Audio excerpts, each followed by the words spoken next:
ಹುಬ್ಬಳ್ಳಿಯ ಶಹರ ಠಾಣೆ ಮುಂದೆ ಬಿಜೆಪಿ ಪ್ರತಿಭಟನೆಗೆ ಸಿದ್ಧತೆಯನ್ನು ನಡೆಸಿದೆ. ಶಹರ ಠಾಣೆ ಮುಂದೆ ಧಾರವಾಡ ಪೊಲೀಸ್ ಕಮಿಷನರ್ ರೇಣುಕಾ ಸುಕುಮಾರ್ ಅವರು ಭೇಟಿ ಕೊಟ್ಟಿದ್ದಾರೆ. ಶ್ರೀಕಾಂತ್ ಪೂಜಾರಿ ಮೇಲೆ ವಿವಿಧ ಠಾಣೆಗಳಲ್ಲಿ 16 ಪ್ರಕರಣಗಳಿವೆ.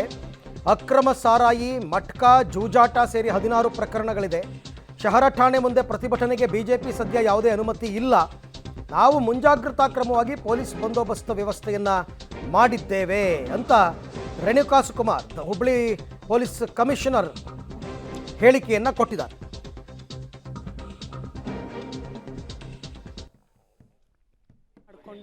Entire Hubli Dharwad city officers and staff ಏನಿದ್ದೀವಿ, ಸೊ ಸೂಕ್ಷ್ಮತೆಗೆ ತಕ್ಕ ಹಾಗೆ ಏನು ಬಂದೋಬಸ್ತ್ ಮಾಡ್ಕೊಬೇಕು ಎಲ್ಲ ಆಫೀಸರು ಸಿಬ್ಬಂದಿ ಹಾಕಿ ಡೆಪ್ಲಾಯ್ಮೆಂಟ್ ಮಾಡಿ ಬಂದೋಬಸ್ತ್ ಮಾಡ್ಕೊಂಡಿದ್ದೀವಿ. ಎಂಟೈರ್ ಕಮಿಷನರೇಟ್, ನಮ್ಮ ಎಂಟೈರ್ ಕಮಿಷನರೇಟ್ ಅರೌಂಡ್ 2000 ಸಿಬ್ಬಂದಿ, 2000+ ಸಿಬ್ಬಂದಿ ಇದ್ದೀವಿ.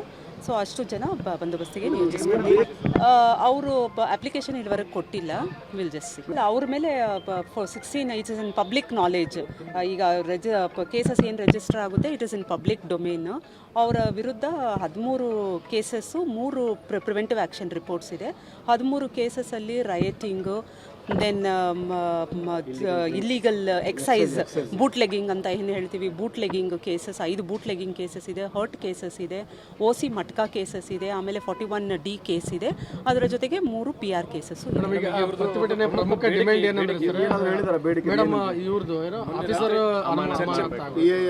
ಅಲ್ಲ, ಅದರ ಬಗ್ಗೆ ನಮ್ಮ ಜೊತೆ ಏನು ಚರ್ಚೆ ಮಾಡಿಲ್ಲ, ನಮ್ಮ ಗಮನಕ್ಕೆ ಬಂದಿಲ್ಲ. ಈ ಏನು ಪ್ರತಿಭಟನೆ ಮಾಡ್ತೀವಿ ಅಂತ ಹೇಳಿ ನಮಗೆ ಮಾಹಿತಿ ಬಂದಿದೆ, ಅದರ ಪ್ರಕಾರ ನಾವು ಬಂದೋಬಸ್ತ್ ವ್ಯವಸ್ಥೆ ಮಾಡ್ಕೊಂಡಿದ್ದೀವಿ.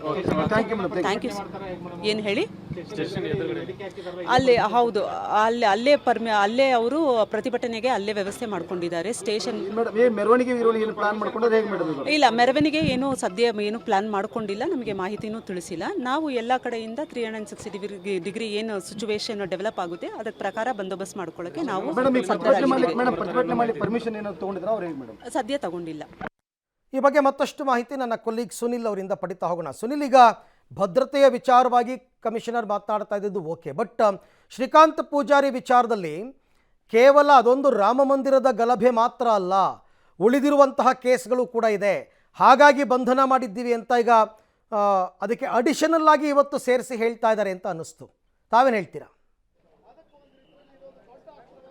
ಎಸ್ ಅರವಿಂದ್, ನಿಜಕ್ಕೂ ಕೂಡ ಯಾವಾಗ ಈ ಒಂದು ಲಾಂಗ್ ಪೆಂಡಿಂಗ್ ಕೇಸಸ್ ಅಡಿಯಲ್ಲಿ ಶ್ರೀಕಾಂತ್ ಅವರನ್ನ ಬಂಧಿಸಿ ನ್ಯಾಯಾಂಗ ಬಂಧನಕ್ಕೆ ಒಪ್ಪಿಸಲಾಯಿತು, ಆಗ ಪೊಲೀಸರಿಗೆ ಇಷ್ಟು ಪ್ರಮಾಣದಲ್ಲಿ ಇದು ರೂಪ ಪಡೆದುಕೊಳ್ಳುತ್ತೆ, ಈ ವಿಚಾರ ಇಷ್ಟು ಸೂಕ್ಷ್ಮತೆಯಿಂದ ಕೂಡಿತ್ತು ಅನ್ನೋದು ಅರಿವಾಯಿತು.